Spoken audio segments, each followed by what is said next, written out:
Hello दोस्तों, welcome to Tryst with Law. We all made a tryst with law sometime in our lives and that's why we're here. दोस्तों, let's discuss this case Veera Ibrahim versus state of Maharashtra. इस case में जो appellant है उसको customs act के under उसने contraband goods transport करने के लिए थोड़ा उसको अरेस्ट कर लिया गया था. उस पर चार्जेस हुए, उसके कुछ स्टेटमेंट रिकॉर्ड हुए इंक्वायरी में, फिर फाइनली उसी के बेसिस पे उसको कन्विक्ट किया गया विच हैज़ बीन अपहेल्ड. तो यहाँ पे सुप्रीम कोर्ट में अपील है. यहाँ पे मेजरली दो इश्यूज़ बात किए जा रहे हैं.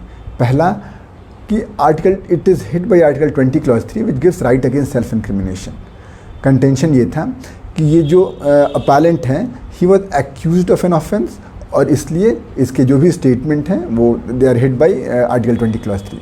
But court refers to R C Mehta versus state of West Bengal और उसमें कहा था कि जब एक्यूज्ड ऑफ एन ऑफेंस जो ये फ्रेज है it refers to a formal accusation जो कि किसी FIR में या कंप्लेंट में आती हो, न कि कोई जो कस्टम्स एक्ट के अंडर जब कंट्रोलर ऑफ कस्टम आपको बुलाता है तो उस समय बस वो इंक्वायरी कंडक्ट कर रहा है.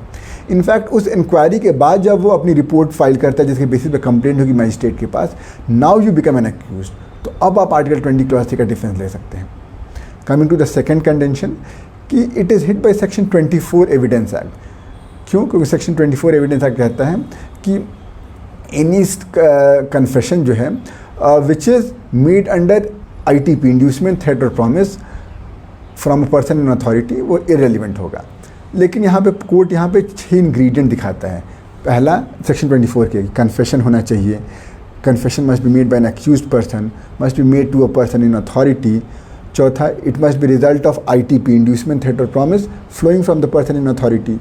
पाँचवा कि जो ITP है it must be related to the charge. जैसे अगर उस केस में उस पर आरोप है एक्यूज किस चीज़ का है, मर्डर का, तो उसके कॉन्टेक्स्ट में होना चाहिए, न कि किसी और चार्ज के कॉन्टेक्स्ट में. 6, और वो जो ITP ऐसे हो कि एक रीज़नेबल माइंड को कोर्ट को लगे कि ऐसा रीज़नेबल माइंड को लगेगा कि उसको करने से कन्फेशन मुझे या तो कुछ फ़ायदा हो जाएगा या किसी बहुत बड़े नुकसान से बच जाऊँगा. तो कोर्ट यहाँ ये कहता है कि यहाँ पर एक कन्फेशन ही नहीं है. क्यों? अब पकाला का आप डेफिनेशन याद कीजिए. कन्फेशन क्या होता है कि या तो पूरा ऑफेंस को मैं एडमिट करूं या all substantial ingredients of the offence. तो यहाँ पर कोर्ट कहता है कि सब्सटेंशियल इंग्रेडिएंट ये है कि वो कॉन्ट्राबैंड गुड्स थे, तो वो तो एडमिट अभी हुआ नहीं था, तो इट्स नॉट अ कन्फेशन. दूसरा, ये जो कन्फेशन था it was not made from ITP inducement threat और promise flowing from a person in authority. In fact it was made under compulsion of law, जो कि उसमें लिखा हुआ है सेक्शन 108 में कि अगर आप झूठ बोलेंगे तो you might be charge for perjury. लेकिन किसी ने थ्रेट नहीं दिया था.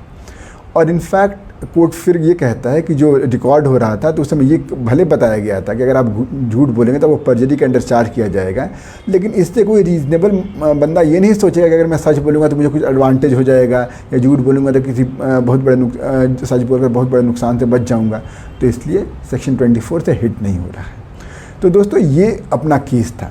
बस एक एडिशनल बात मैं आपको ये बता दूँ कि सेक्शन उसके जो भी स्टेटमेंट थे they're not confession but they're admission तो होंगे क्योंकि उसने गिल्ट तो एडमिट किया ही था. तो ये आप डिफरेंस हमेशा सोचिएगा, अगर कुछ कन्फेशन नहीं है तो क्या वो एडमिशन है या वो भी नहीं है. तो दोस्तों, आई होप आपको ये केस समझ में आया होगा. कोई दिक्कत, कोई परेशानी कमेंट सेक्शन में ज़रूर बताइएगा. मिलते हैं अगले वीडियो में एक नए केस के साथ. Till then let's continue with our tryst with law and bye.